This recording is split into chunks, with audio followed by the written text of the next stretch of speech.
On my last date, I was so excited to be with my husband. It felt like a date when we were just boyfriend and girlfriend.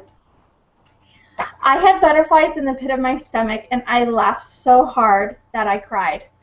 We had all of our favorite snacks. We got into trouble for laughing too loud at the movie, and we ended the night with a delicious Pizookie. It was a great date night and it revamped our relationship. Did I mention that we were at home and it cost us less than $10? My husband and I are both students, so money is usually tight, but we don't want that to stop us from having fun and, most importantly, dating each other. Today I'm going to share with you some cheap date night ideas that are totally doable on a student budget. There are a lot of cheap at-home dates, and the best part of an at-home date is that there is no need to pay a babysitter. How many of us go grocery shopping each week or every other week? I would guess that most of us do. The first cheap date is so cheap that it fits right into your weekly shopping list. Top Chef. For those who are not familiar with Top Chef, it is a cooking competition to see who makes a dish better. Plan out in your grocery list what meal, appetizer, or even dessert you or your spouse want to compete at. Or you could switch it up and one makes dinner and the other makes dessert. Make sure that you rate your spouse on creativity and have fun. Another simple but fun date night is game night. There are many nights in the summer after the kids go down, my husband and I will head outside and play some of our favorite games. One of the best things about game nights is that you can pick a game that you would like to play and play them both, that you would both like to play and play them both. Make sure that you have a great conversation and have some yummy snacks. My ultimate favorite at-home date night is indoor camp out. We live in Las Vegas, so we are rarely cold here. So my husband and I turn up the air, so we want to snuggle, and we lay out a bunch of blankets and pillows on the floor.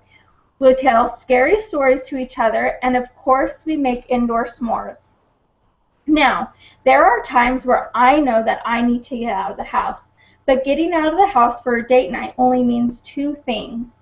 One, you are going to be spending money to go out, and two, you have to pay a babysitter. But luckily, there are some few cheap date options out there that will allow you to get out of the house and come back feeling refreshed. We live in Las Vegas, so we have great weather 10 months out of the year. We are always outside. So one cheap date that I love is to go to Subway, get $5 footlongs, and go to the park. Bring sides from home or even make it cheaper and bring everything from home and picnic in the park. It is amazing how enjoyable the park can be for adults when you aren't chasing your two crazy kids around. I, for one, love ice cream, and I love on Tuesday nights Baskin Robbins has Dollar Scoop night. My husband and I sneak out and go get our favorite ice cream and walk around the outside mall. We window shop and enjoy great conversation. The last cheap go-out date is dinner and a movie.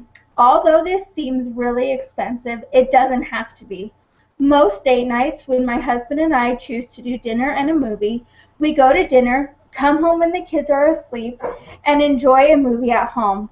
This way, you only have to pay the babysitter for just dinner and not the movie.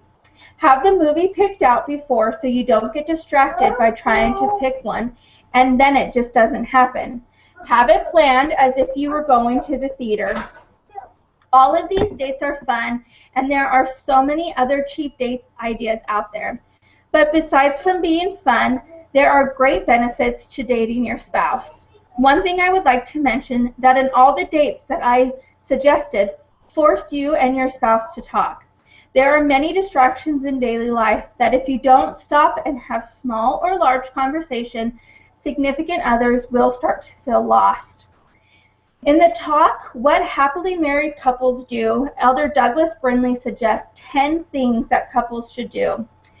Have positive conversation, show affection, remember that you are each other's therapist, be humble and cultivate Christ-like attributes, date frequently, enrich your intimacy, spend time with children and grandchildren, seek feedback and help each other, eliminate anger, and be sensitive to each other's stress levels. By simply dating your spouse, you will help achieve most of this list. Not all the butterflies come from expensive, elaborate dates. There are many times where my husband and I laugh so hard that we get in trouble by waking our kids up, and we have to take a little break and get right back at our date. Sweet, cheap dates with the right person can produce the same or even better outcomes of a more expensive date.